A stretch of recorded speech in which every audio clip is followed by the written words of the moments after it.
Hi, everyone. My name is Kiera Penpeci. I'm the Diversity, Equity, and Inclusion Business Partner at Drift. We're a small software company in downtown Boston. And I wanted to talk to you about my favorite topic, diversity, equity, and inclusion. It is my profession. It is my area of research and, a personal passion of mine. So I wanted to take you through what I'm calling the voices in the room. And this is a conversation about diversity of thinking and how that relates to diversity in demographic. And how do you unlock that to gain that innovation that everyone's talking about, that promise of innovation in our products and services. What do we gain from having diversity at our companies? So I'm going to take you through this agenda, and I'm going to start by talking to you about my reason for doing this work. How did I end up here? And you know, and I think everyone should have a reason for advocating for DEI or find a reason for doing so.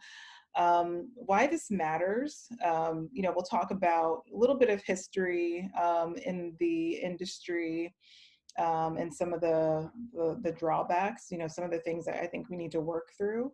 I'll talk to you about a way forward, kind of unpacking, that diversity of thought topic.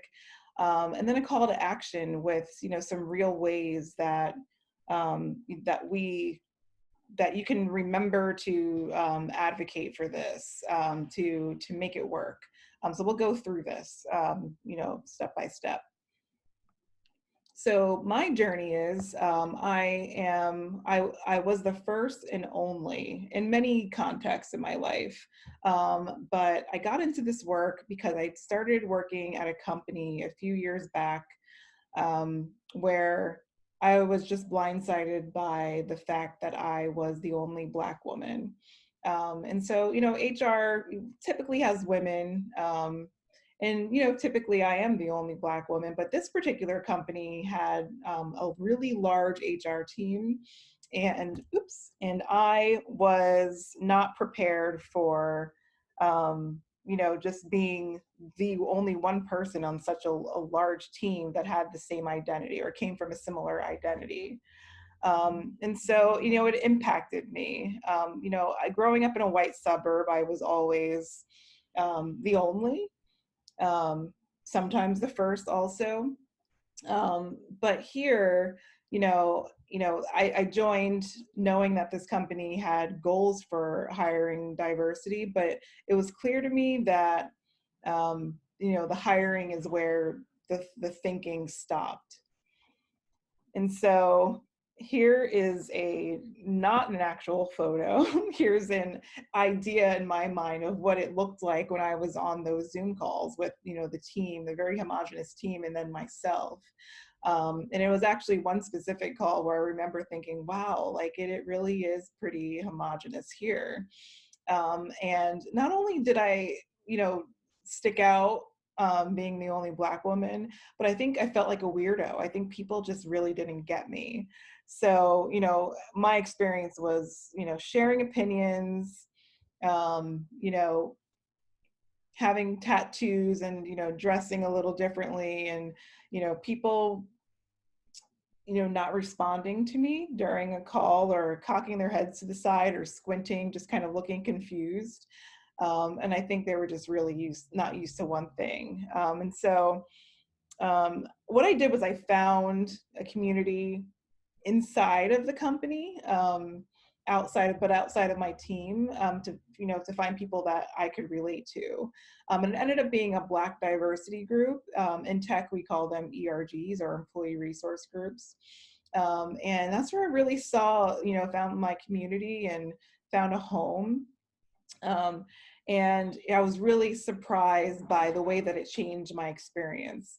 And I thought, I really need to harness this and kind of make it spread. So I ended up starting an LGBT ERG because I also identify as a lesbian. So it changed my experience completely. And I've decided to focus my career and my area of research on, building community and helping people understand differences. So those ERG calls, the calls with, the LGBT ERG and the Black ERG, look like this. Also not an actual photo, but as you can see, there aren't many duplicates of the type of people in this image. But it made all the difference in my experience and many others, and it was a really powerful thing. But I think the important thing to note was that this wasn't a problem of, a bunch of terrible white people. It was that I was the first and only in the role. And while they wanted diverse candidates, people from diverse backgrounds, that's where the thinking stopped. They didn't know what to do after that. Um, so, like I said, my role now is to find a way to harness, a melting pot of different perspectives and passions, or people passionate about their companies, their teams, and the work they do. Kind of removing the barrier of I feel like a weirdo, and finding a way that they can, work like everyone else does. So. I think that is my reason, that it was my reason for sparking this work. And a lot of people who I come across at the company I work for now, and even in my previous roles, also had a reason. It was, a family member or a friend that, related to a marginalized group. And so they wanted to make the experience better for people like that person that they loved. But for your commitment, for your DEI commitment to make a difference, and DEI is an acronym for diversity, equity, and inclusion, it needs to get personal. So find your reason to get behind it. Something needs to drive you and your decision makers to prioritize this. Otherwise, this presentation, it'll be for naught. So start there. So today, I think we're a little obsessed with the semantics when it comes to this topic. So, I just called it diversity, equity, inclusion, DEI. But for example, one time, at one point, you kind of had to put inclusion in front of diversity in the acronym D&I because you didn't want to seem like you're underemphasizing inclusion. And still people keep asking me, and this might be new for you, but there was a point, just being in this subject all the time, you start to hear a lot of the same things. So people would come up to me and say, hey, have you ever heard the saying, diversity is being invited to the party and inclusion is being asked to dance? Well, yes, I have heard of it. And I think it's a great metaphor that portrays, the importance of inclusion. But that is often the conversation that I have over and over again. And so I want to take it deeper from the typical DEI conversation. The argument over like which comes first, inclusion or diversity. I want to go deeper than that typical formula of quotas to hire specific demographics, unconscious bias training. I want to get back to the basics.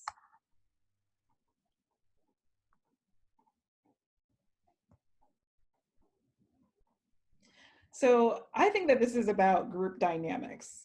So by going back to basics, I'm talking about focusing inward at the teams that you manage or are a part of, and refocusing on the group dynamics and the strengths within those groups.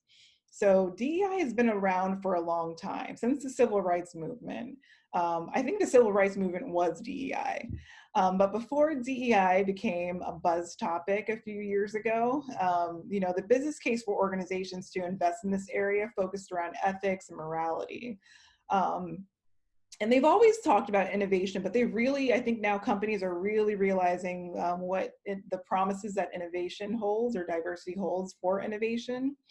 And not only do we want to show representation at our companies, but we want to show that we're balanced in what demographics we have represented on our teams. But this is exactly why the dance metaphor exists. It's because we're focusing too much on the hiring aspect. We're hiring for underrepresented groups, but not focusing enough on the complexity that hiring diverse perspective brings into our organizations. And social psychology has studied the conditions in which inclusion unfolds. So dating back to the 50s, studies dating back to the 50s suggest that for inclusion to happen, diverse groups need to be able to fully contribute to the tasks and working toward an agreed upon purpose. And being able to fully contribute and agreeing to a purpose is where I think it gets complicated for diversity. So let's start by defining diversity as a way to kind of talk about, maybe unpack the current state of things, or because we get a little confused about diversity of thought and what it means. Is that are we not talking enough about people of color when we talk about diversity of thought? There are two different types of diversity, and sometimes they're one and the same. But here's a definition that I think that will help us move forward. So surface level diversity versus deep level diversity. The success of a group depends on either or when you're talking about group dynamics. In the work context, sociology divides them into these two categories to help determine how to unpack innovation. So surface level diversity are demographics that you can see. So, like generational differences, men and women, multiple races and nationalities, but also tenure and seniority. So like your CEO in the room with, our project manager. These are characteristics that people notice when you walk into a room. Deep level diversity is more invisible. And these are the characteristics we mean when we talk about diversity of thought. And this is what's linked to innovation, but you'll see how they both interconnect and how both are important for innovation. Oops, excuse me. So here's what happens when those perspectives, those different types of diversity fail. And so there are clear benefits from having diverse teams, but no one wants to say that there are also drawbacks. So when teams diversify, they benefit from innovation for a little while, but then the differences start to get in the way. So for surface level diversity, those demographics that you can see, it's associated with social categorization. So, people tend to, over time, people are excited about, their new teams and they're storming and they're forming. But as people start to get to know each other, they start to group themselves with similar people, with similar others, and they begin to share information within those in-groups, within those silos.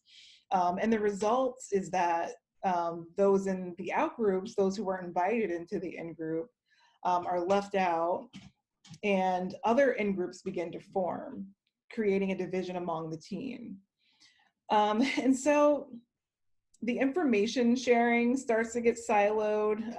The outgroup members, start to withhold information and their ideas. And this leads to what we call coordination failure. So this is a problem when it comes to, this is where the informational resources that lead to innovation become unavailable to the team, to the group, to the success. So deep level diversity, and that's the diversity of thought that we were talking about, has its own challenges. And it's not just any perspectives that lead to innovation and reduced risk. We can't just throw diversity into a room and say, go innovate. There are 6 ways people approach problem solving. People tend to choose one focus of these 6, and it's outcomes, options, process, people, evidence, risk. And all of these approaches to problem solving need to be surfaced for the best outcomes to be had. So using the COVID-19 pandemic as an example, let's kind of explain what happens when you leverage some and not others. So your company is in the red because social distancing is putting a strain on the economy.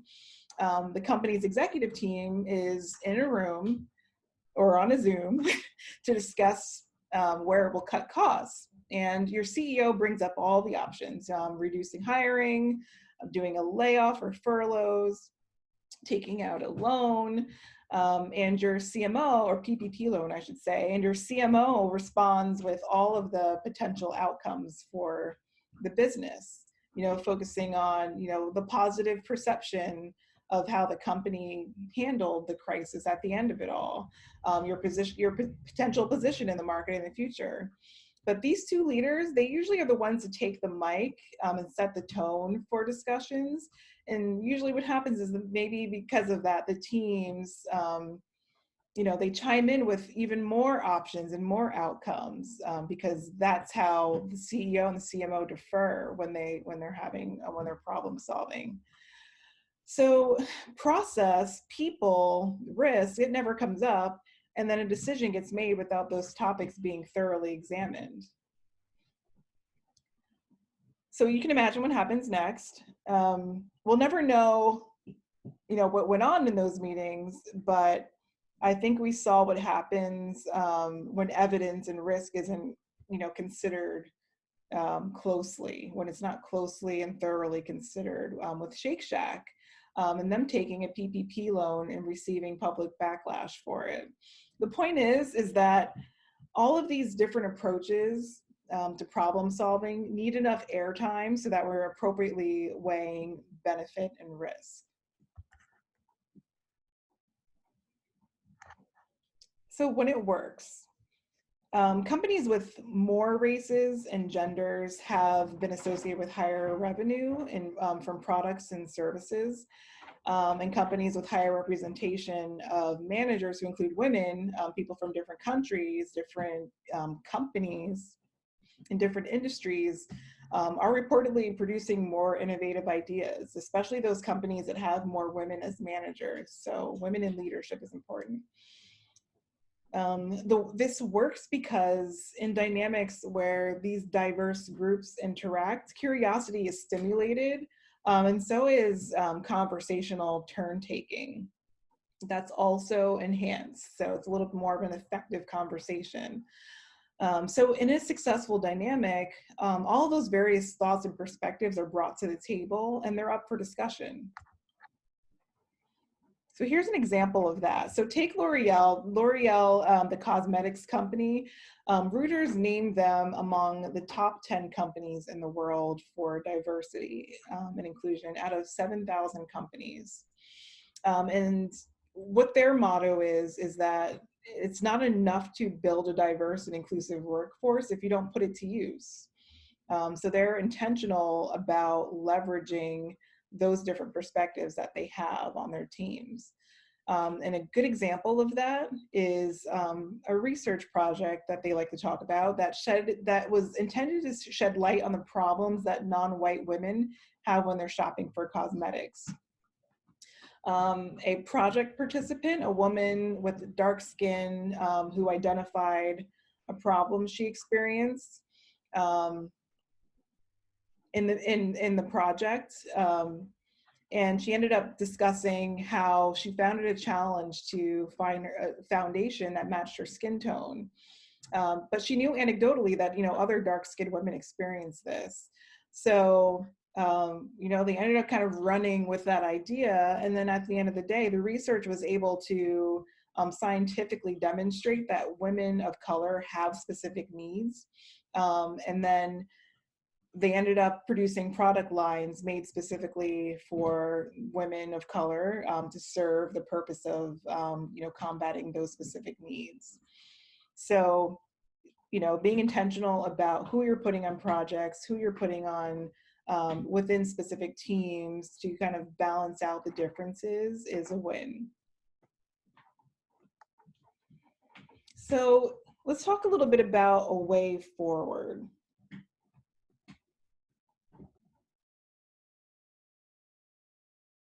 where we begin to unlock innovation. So the more that we leverage differences among us, the more we'll be able to stop social categorization, that grouping of people who are like us, and benefit from the promise of innovation. And I think we can start by first building cohesion. So the opposite of building those silos. And this is why we really can't throw out those traditional DEI practices like unconscious bias training, because we need to learn how to reduce that automatic mental process that makes us group people into categories, and create our own single category in service of our goals.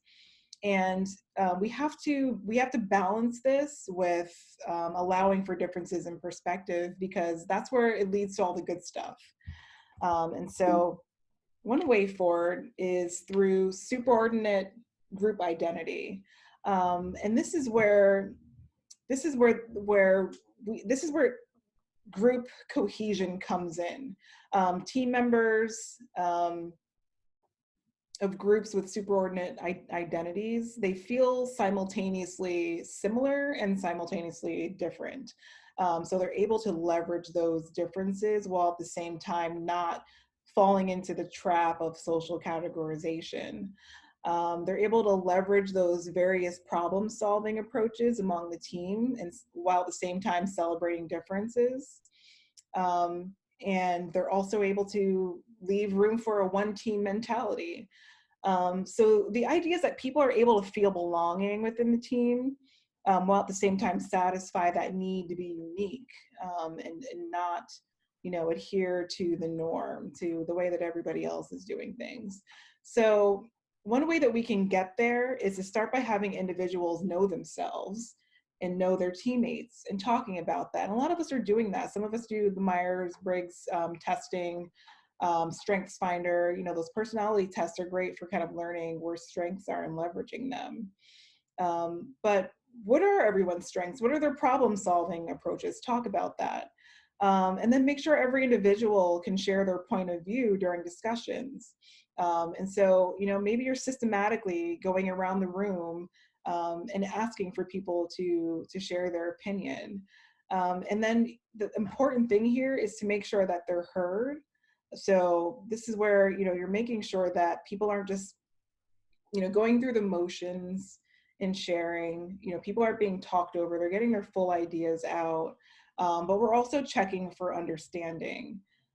Maybe it's a physical list, but what often happens is, especially in a gender balanced room, or especially when it's imbalanced, is that men end up taking the ideas of women as their own and getting credit for them. And this is something that science tells us.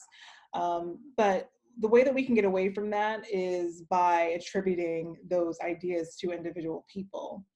And the next step is leveraging those strengths so that everyone feels like they have a role in your charter. So if everyone is in the room is known for a certain thing, then everybody has their individual role and they know what they need to do in order to achieve that team's goals. And I think an important thing about this is this needs to be systematic. It needs to be built into the way that you engage as a team. And it's important to kind of follow the curiosity of the differences in the room. So whenever a new member joins and they're bringing in a brand new perspective, follow that curiosity. There's this drive that we have as individuals when something's different. It's probably was getting the head cocked in my previous role, but follow that. Don't just cock your head, but also, ask questions, seek difference, and then elevate those differences. And that is one closer way to get the correct balance of the surface level and the deep level diversity before they start to go down the wrong path. So I wanted to end with a few steps in kind of practicing all of this. But finding your reason is how I started the presentation. You know, find your reason for getting into this. You know, I know a lot of the companies that we join have DEI strategies before we even got there.